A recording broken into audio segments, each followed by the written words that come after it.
दोस्तों, अगर आप भी महेंद्र सिंह धोनी, रोहित शर्मा और सूर्या को बेहतरीन खिलाड़ी मानते हैं तो वीडियो को लाइक जरूर कीजिएगा। दोस्तों, भारत की हार के बाद बुरी तरीके से बौखला गए धोनी, लेकिन अपने बयान में वो 5 खतरनाक कारण बता दिए जिसके चलते चाहकर भी भारत इस जीते हुए मैच को जीत नहीं पाया और हार गया बुरी तरीके से। धोनी के बयान का, उनके कारणों का पूरा वीडियो आपको दिखाएंगे, लेकिन उससे पहले आपका क्या मानना है? सूर्या, पांड्या, रोहित में बेहतर टी20 कैप्टन कौन है? नीचे कमेंट कीजिएगा। दोस्तों, आज एक ऐसा मुकाबला खेला गया भारत और साउथ अफ्रीका की टीम के बीच में जिसमें पलक झपकते ही सब कुछ बदल गया। आपको बता दें कि पहला मुकाबला बारिश के चलते धुल गया था और आज दूसरा मुकाबला सेंट जॉर्ज पार्क में खेला गया।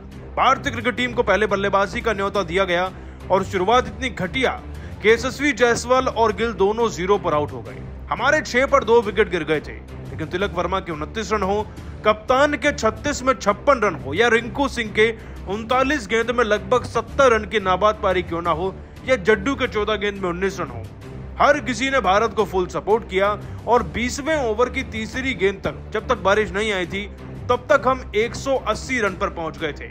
लेकिन दोस्तों, इसे अच्छा स्कोर मानकर जब सब खुश हो रहे थे, जब सब खुशियां मना रहे थे रिंकू और सूर्य की पारी को देखकर, तभी बारिश आ गई और मैच को घटाकर 15 ओवर तक करना ही पड़ा, क्योंकि मैच के बीच में बारिश हुई थी और टारगेट रखा गया 152 रन का। सबको लगा कि भारत का पलड़ा ऊपर है, भारी है, लेकिन किसे पता था कि करोड़ों देशवासी आज फिर से बैठकर रोते हुए नजर आएंगे, क्योंकि दोस्तों एक खिलाड़ी ने पूरे मैच को ही पलट कर रख दिया। दोस्तों, हम बात कर रहे हैं रीजा हेंड्रिक्स नाम के खिलाड़ी की। इसका नाम आपने भले ही ज्यादा ना सुना हो, लेकिन इनके कारनामे तो देखिए। 19 गेंदों में 7 चौके, 1 छक्का लगाकर 40 रन बनाए। उधर मैथ्यू नाम का खिलाड़ी भी 7 गेंदों में 16 रन लगा गया, 1 चौका, 1 छक्का जड़कर। 10 गेंद में 3 चौके जड़कर 17 रन एडम मार्करम ने लगा दिए। मतलब कि रिक्वायर्ड रन रेट सिर्फ 8 का था और उस समय चल रहा था 15 से ज्यादा का नेट रन रेट। और जीतने के लिए जब 55 गेंदों में 74 रन हो, आपके खुद का मैदान हो और दोस्तों बचे हो पूरे 9 विकेट, तो कौन जीतेगा?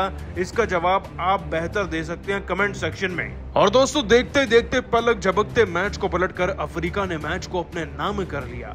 वाकई में किसी को यकीन नहीं हुआ कि इतने तेज तर्रार तरीके से भारत हारा, तो हारा कैसे? लेकिन दोस्तों, भारत की हार को देखते हुए ना अब धोनी का गुस्सा बुरी तरीके से फूट चुका है और उन्होंने वो 5 कारण बता दिए जिसके चलते चाहकर भी भारतीय टीम इस मुकाबले को जीत नहीं पाई।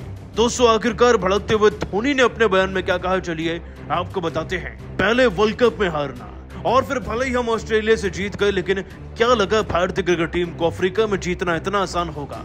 अफ्रीका अब तैयार है और उन्हें हल्के में लेना आज हमें भारी पड़ गया।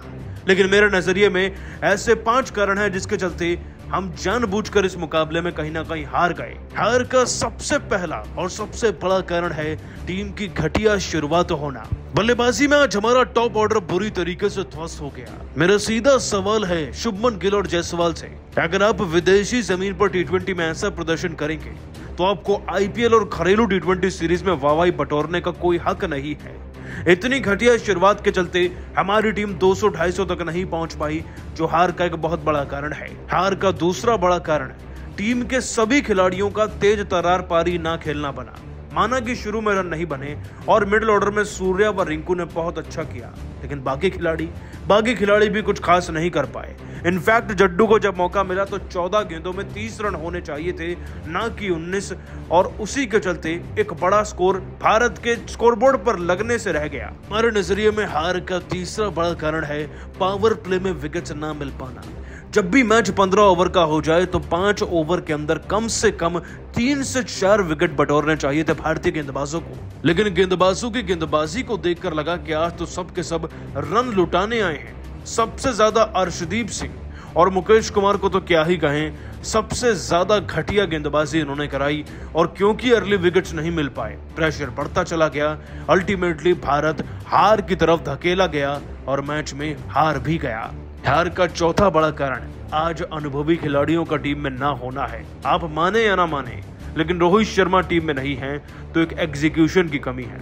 विराट कोहली टीम में नहीं है तो बल्लेबाजी में कॉन्फिडेंस नहीं है। बुमराह शमी टीम में नहीं है तो गेंदबाजों की हालत टाइट हुई। साथ ही साथ पांड्या होते तो हम मैच को किसी भी लम्हे पर पलटने का दम रख सकते थे। ये सब नहीं है, इसीलिए भारत कमजोर पड़ गया। और 5वां कारण ये है कि सूर्य कुमार यादव एक नए कप्तान हैं और एक नए कप्तान को विदेशी दौरे पर इस कदर भेजना बिना किसी अनुभवी खिलाड़ी के सपोर्ट के, वो तो प्रेशर में आएंगे ही और टीम भी। साथ ही साथ मुझे लगता है कि सीरीज भी भारत हार सकता है।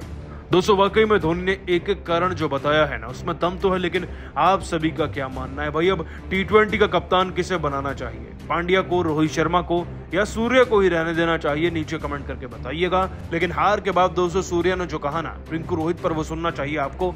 दोस्तों आपको बता दें कि हार के बाद सूर्य कुमार यादव ने भावुक होकर कहा, समझ नहीं आ रहा कि आखिरकार शुरू कहां से करूं। इस मुकाबले को जीतने के लिए हर एक खिलाड़ी ने बराबर की मेहनत की थी। मैच से पहले ये तो मैंने नेट्स में खूब देखा, लेकिन आज जितनी खराब शुरुआत हमारी रही ना, उतना ही खराब अंत भी रहा। बल्लेबाजी में हमारे शुरुआती खिलाड़ियों ने कुछ नहीं किया, लेकिन फिर भी मिडिल ऑर्डर में बहुत अच्छा किया कुछ खिलाड़ियों ने, और रिंकू की तो क्या ही कहने।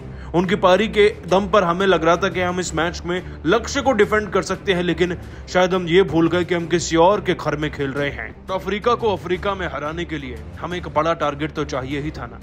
मैच भले ही 15 ओवर का हुआ, लेकिन मुझे यकीन था कि शायद हम पीछे रह गए कुछ रनों से, और यह डर यकीन में तब बदल गया जब हमें शुरुआती दौर में विकेट्स ही नहीं मिल पाए। पावर प्ले में विकेट्स ना मिल पाना हमारी टीम की हार में सबसे बड़ा रोल अदा करके गया है। प्रेशर हमारे ऊपर बढ़ता चला गया और हम हार की तरफ कब धकेले गए पता ही नहीं चला। आज वाकई में रोहित भाई की कमी सबसे ज्यादा खली मुझे टीम में, क्योंकि अगर वो कप्तान बनकर टीम को रूल करते ना, तो हम इस मैच को हारी हुई स्थिति से भी जीत कर दिखाते। रिंकू की तो तारीफ करना चाहूंगा, लेकिन इस मैच को हार कर बेहद ही दुखी व चिंतित हूं। दोस्तों सूर्य कुमार यादव का डर और चिंता दोनों जायज है। वैसे भी रोहित अगर टीम में आएंगे तो हम T20 वर्ल्ड कप के लिए और ज्यादा मजबूत होंगे ही। फिर भी दोस्तों आप सभी को क्या लगता है, T20 का कप्तान पांड्या और रोहित में से किसे बनाना चाहिए? नीचे कमेंट करके बताइएगा। लेकिन आज सीरीज का दूसरा मुकाबला खेलने के लिए सेंट जॉर्ज पार्क के मैदान में भारत और अफ्रीकी टीम फिर से आमने सामने है। और T20 के नए नवेले कप्तान सूर्य की कप्तानी का नतीजा और उनकी परफॉर्मेंस तो हम ऑस्ट्रेलिया के खिलाफ भारत में देख ही चुके थे, लेकिन अब वक्त था अंतर्राष्ट्रीय स्तर पर अपने आप को साबित करने का, और कहना पड़ेगा कि कप्तान आज यहाँ भी नहीं झुके। खैर दोस्तों आपको बता दें कि साउथ अफ्रीका की टीम भी अपनी पूरी तगड़ी स्क्वाड लेकर मैदान में उतरी है। शायद वो भी T20 विश्व कप की तैयारियों में अभी से जुटना चाहते हैं। मुकाबला शुरू होता है और अफ्रीकी कैप्टन मार्करम टॉस जीतकर अपनी टीम के लिए पहले चुनते हैं गेंदबाजी। और टीम की शुरुआत कितनी ज्यादा खतरनाक थी, आप इस बात का अंदाजा इसी आंकड़े से लगा लीजिए कि यशस्वी जायसवाल और शुभमन गिल दोनों 0 पर आउट हो गए थे। हमारे 6 रन स्कोरबोर्ड पर थे और 2 विकेट गिर गए थे। लेकिन इसके बाद कुछ ऐसा हुआ कि सारा प्रेशर उतार कर भारतीय खिलाड़ियों ने ना अफ्रीका की टीम पर लाद दिया था, और इसमें सबसे महत्वपूर्ण रोल अदा किया कप्तान सूर्य कुमार यादव और तिलक वर्मा की जोड़ी ने। दोस्तों हमारा विकेट दूसरे ओवर में गिरा और पहले ओवर में, लेकिन इसके बाद अगला विकेट लेने के लिए 5 से 6 ओवर लग गए, और इस बीच आई रनों की आंधी। तिलक वर्मा साहब का जहां 20 गेंदों में 4 चौके लगाकर 1 छक्का लगाकर 145 का स्ट्राइक रेट था और 29 रन भी, तो कप्तान सूर्य का भी क्या ही कहना। उन्होंने तो 12 गेंदों में 2 चौके 2 छक्के लगाकर 200 के स्ट्राइक रेट से दोस्तों पूरे 26 रन बना डाले थे। और रिंकू सिंह तो आते ही मैदान में पहली गेंद पर चौका जड़कर 400 के स्ट्राइक रेट से बल्लेबाजी कर रहे थे। मतलब कि जिस भारतीय क्रिकेट टीम के 2 ओवर में 6 पर 2 विकेट थे, उसके 6ठे ओवर के खत्म होने तक 60 से ज्यादा रन हो चुके थे, भले ही हमारे 3 विकेट गिर गए थे। और दोस्तों मानना पड़ेगा सूर्य कुमार यादव को, जिन्होंने प्रेशर लेने से ज्यादा टीम के लिए परफॉर्म करना ज्यादा जरूरी समझा और इस जिम्मेदारी को बखूबी निभाया भी, फिर वो चाहे तिलक वर्मा हो या फिर रिंकू सिंह क्यों ना हो।